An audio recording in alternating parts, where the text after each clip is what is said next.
એક માં પાસે એક બાળક રડતું રડતું આવે, મુઠ્ઠીની અંદર ચિઠ્ઠીમાં લાવે અને ચિઠ્ઠી લાવી અને પોતાની માને બતાવે અને માને કે માં જો આ ચિઠ્ઠી. બોલે શું છે? બોલે આ ચિઠ્ઠી છે ને સ્કૂલે આપી છે. ચિઠ્ઠી વાંચતી જાય, માની આંખમાંથી આંસુ પડી જાય. માને રડતી જોઈને બાળક પૂછે કે માં તું કેમ રડે છે? બોલે બેટા તું એટલો હોશિયાર છો, એટલો પાવરફુલ છો, એટલો ક્ષમતાવાન છો કે તને શાળા નહીં ભણાઈ શકે. આજથી તને તારી માં ભણાવશે. માં ભણાવવાનું શરૂ કરે. છોકરો બહુ બુદ્ધિશાળી, બહુ આગળ વધે, સપનાઓ પૂરા કરે, સંશોધનો કર્યા કરે, પોતે પોતાની જાતને કૈસા કરે. એક દિવસ માં કે બેટા રાતે દેખાતું બંધ થઈ ગયું છે.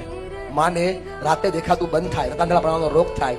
છોકરો માં માટે વિદ્યુત ઉર્જાનું પ્રકાશ ઉર્જામાં રૂપાંતર કરતું સાધન વિદ્યુતનો બલ્બ ગોળો બનાવી અને છોકરો માને બતાવે કે જો માં મેં તારા માટે સૂર્યનો બલ્બ ગોળો બનાવ્યો છે, ચિંતા ન કરતી, અંધારામાં પણ તું બહાર જઈ શકશે. થોડા દિવસ પછી જેવું માનું અવસાન થાય એટલે છોકરો પેલી ચિઠ્ઠી ખોલે અને ચિઠ્ઠીમાં લખ્યું હોય તમારો બાળક 1 નંબરનો ડોબો છે, એને વાંચતા લખતા શીખતા કાંઈ આવડતું નથી. મોટા ગૂગલ સર્ચ કરજો.